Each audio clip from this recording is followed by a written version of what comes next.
नमस्कार। एक बार फिर TDM सफलता चैनल में आप सभी का स्वागत है। आज हम इस वीडियो के द्वारा कक्षा 10 गणित NCERT पैटर्न पर आधारित 2024-25 के सिलेबस के अनुसार हम अध्याय 10 वृत्त के प्रश्नों का हम हल कर रहे थे और जिसमें हमने उदाहरण और प्रश्नावली 10.1 के प्रश्नों को हल किया। आज हम प्रारंभ करते हैं प्रश्नावली 10.2 जिसमें प्रश्न संख्या 1, 2, 3 आप देख रहे हैं। इन 3 प्रश्नों में सही विकल्प चुनिए एवं उचित कारण दीजिए। हमें इन 3 प्रश्नों में सही विकल्प 4 ऑप्शन दिए गए हैं। हमें इन चारों ऑप्शन में से एक को चुनना है, लेकिन उसके लिए पहले हमें उचित कारण अर्थात इनको हल करना पड़ेगा। तो हम हल करके और इन 4 विकल्पों में से हम सही विकल्प को चुनेंगे। तो चलिए प्रारंभ करते हैं। पहला प्रश्न है, एक बिंदु Q से एक वृत्त पर स्पर्श रेखा की लंबाई 24 सेंटीमीटर है तथा Q की केंद्र से दूरी 25 सेंटीमीटर है। वृत्त की त्रिज्या है, यानी हमें ये दिया गया है और वृत्त की त्रिज्या हमें ज्ञात करनी है। तो हम किस प्रकार से इस प्रश्न को हल करेंगे। तो प्रश्नावली 10.2 का पहला प्रश्न है, वृत्त का केंद्र O और PQ स्पर्श रेखा है। तो यहाँ पर प्रश्न में हमें क्या क्या दिया गया है। वृत्त का केंद्र O और वृत्त पर स्पर्श रेखा की लंबाई PQ बराबर 24 सेंटीमीटर, यानी इसकी जो लंबाई है वो कितनी दी गई है, 24 सेंटीमीटर। और बिंदु Q की केंद्र से दूरी OQ बराबर हमें दिया है 25 सेंटीमीटर, यानी A दिया है 25 सेंटीमीटर। अब वृत्त की त्रिज्या OP बराबर हमें ज्ञात करना है। तो हम क्या करेंगे कि यहाँ पर इस समकोण त्रिभुज बन रहा है, तो हम लिखेंगे समकोण त्रिभुज OPQ में पाइथागोरस प्रमेय से। तो हम इसे हल करेंगे तो कर्ण का वर्ग बराबर लंब का वर्ग धन आधार का वर्ग।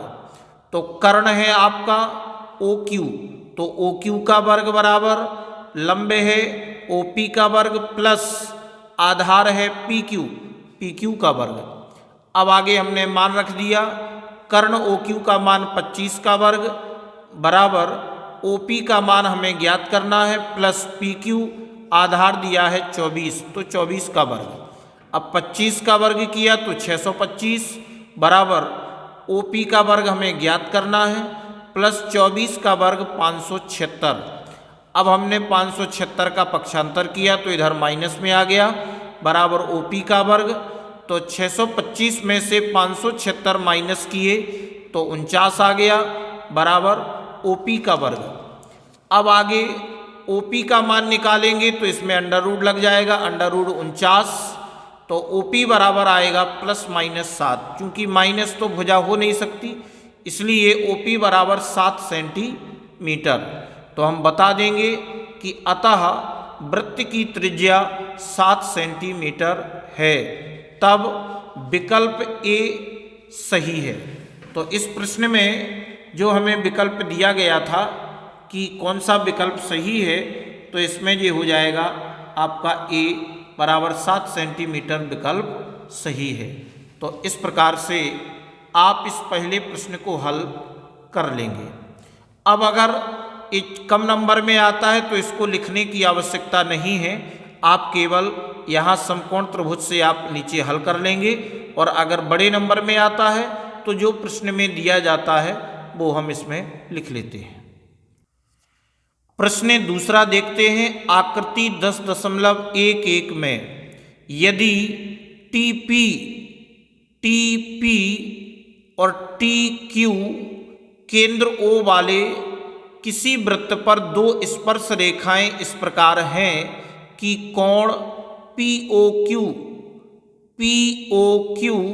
बराबर 110 अंश, तो कोण PTQ बराबर है PTQ ए कोण बराबर होगा। तो देखो यहाँ पर हमें इतना दिया गया है, 4 ऑप्शन दिए हैं, तो आप जानते ही हैं कि हमें यहाँ पर 110 अंश कोण दिया गया है और यहाँ पर ये 90 अंश के कोण बनेंगे, यहाँ पर भी 90 अंश का कोण बनेगा। तो जब हमें 3 कोण ज्ञात दिए, मान लो हमारे सामने ही है, ये 90 अंश का है, ये भी 90 अंश का है, 110 अंश का है, तो हम इसको चतुर्भुज के चारों कोणों में से चौथे कोण को ज्ञात कर सकते हैं, क्योंकि हमें PTQ जे हमें बराबर बताना है कि ये कोण इन 4 ऑप्शन में से किसके बराबर है। तो हम किस प्रकार से इस प्रश्न को हल करेंगे देखते हैं। तो दूसरे प्रश्न का जो हल होगा, आकृति जो आपकी प्रश्न में दी गई है, तो सबसे पहले हम लिखेंगे कि कोण P बराबर कोण Q बराबर 90 अंश, यानी यहाँ पर आपके ये 90 अंश के कोण बन रहे हैं। क्यों? चूंकि वृत्त की स्पर्श रेखा स्पर्श बिंदु से जाने वाली त्रिज्या पर लंब होती है, ये हम प्रमेय से जान चुके हैं। और कोण POQ बराबर 110 अंश ये हमें प्रश्न में दिया है, तो हम चूंकि चतुर्भुज के चारों कोणों का योग 360 अंश होता है, तो इसमें हम लिखेंगे कि कोण P प्लस कोण Q प्लस कोण POQ और प्लस कोण PTQ बराबर 360 अंश। तो कोण P का मान 90 अंश प्लस कोण Q 90 अंश और कोण POQ जो हमें दिया गया है 110 अंश प्लस कोण PTQ बराबर 360 अंश। अब आगे हल करेंगे तो इन तीनों को जोड़ लिया, 290 अंश प्लस कोण PTQ बराबर 360 अंश।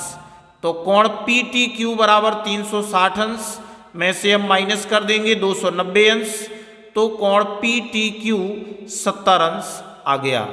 तो अतः विकल्प बी सही है, जो कि हम प्रश्न में देख रहे थे कि इसमें विकल्प कौन सा सही हो जाएगा। विकल्प बी 70 अंश ये आपका राइट हो जाएगा। इस प्रकार से हम इस दूसरे प्रश्न का हल कर लेंगे, जैसे कि आप देख रहे हैं। तीसरा प्रश्न देखते हैं। यदि एक बिंदु P से O केंद्र वाले किसी वृत्त पर PA PB स्पर्श रेखाएं परस्पर 80 अंश के कोण पर झुकी हों, तो कोण POA बराबर है। अब इसको हम किस प्रकार से हल करेंगे, तो आप देखेंगे कि आपका ये जो चित्र बनेगा, यदि एक बिंदु P से O केंद्र वाले, एक बिंदु P है और O केंद्र है, किसी वृत्त पर PA और PB स्पर्श रेखाएं, तो आप देख रहे हैं कि PA और PB जे आपकी स्पर्श रेखाएं हैं। PA और PB स्पर्श रेखाएं हैं, वृत्त का केंद्र O है और परस्पर 80 अंश के कोण पर झुकी हैं, और ये स्पर्श रेखाएं 80 अंश के कोण पर झुकी हैं, तो हमें कोण POA बराबर है POA, यानी A वाला कोण बताना है कि A बराबर है कितने अंश के बराबर है, जे हम 4 ऑप्शन में से चुन करके बताएंगे। तो आप इसको समझेंगे कि हमें जो दिया जाता है उसी से हम शुरुआत करते हैं।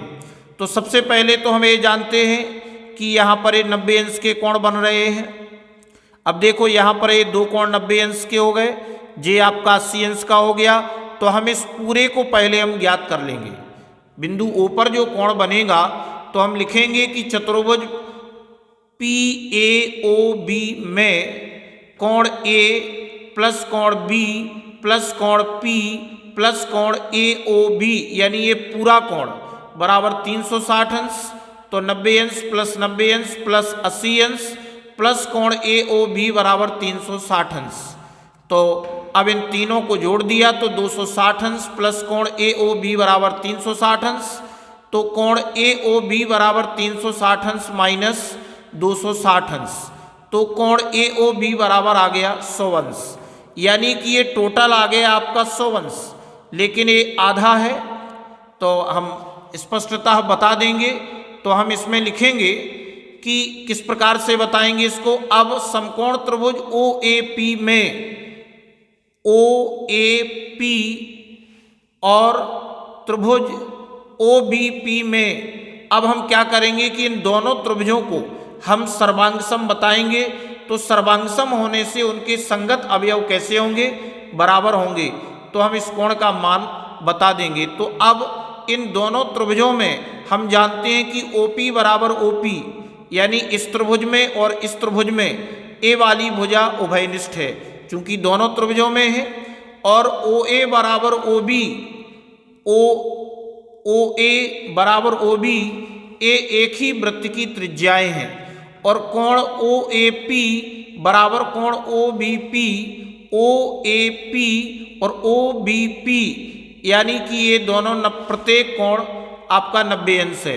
तो अब हम बता देंगे कि इसमें समकोण कर्ण भुजा, इसलिए त्रिभुज OAP सर्वांग सम त्रिभुज OBP बराबर RHS सर्वांग समता नियम से हम समकोण कर्ण भुजा सर्वांग समता नियम से कोण POA बराबर कोण POB बाई CPCT यानी सर्वांगसम त्रिभुजों के संगत अवयव समान होते हैं। तो जब ये दोनों कोण बराबर हो जाएंगे तो हम लिखेंगे, इसलिए कोण POA बराबर 1/2 कोण AOB यानी ये पूरा कोण, यानी इस कोण के बराबर हो जाएगा 1/2 कोण AOB यानी ये पूरा, और AOB का मान हम यहाँ पर ज्ञात कर चुके हैं 100 अंश। तो हम यहाँ लिख देंगे 1/2 बराबर 100 अंश, तो 2 से 100 में भाग दे देंगे तो आ जाएगा 50 अंश। अतः विकल्प A सही है। इस प्रकार से आप इस प्रश्न को हल कर लेंगे जैसे कि आप देख रहे हैं। तो इस वीडियो में बस इतना ही। नेक्स्ट वीडियो में हम इस प्रश्नावली के अगले प्रश्नों को हल करेंगे। अगर आपको ये वीडियो अच्छा लगा हो तो वीडियो के लिए कमेंट और शेयर अवश्य करें। धन्यवाद।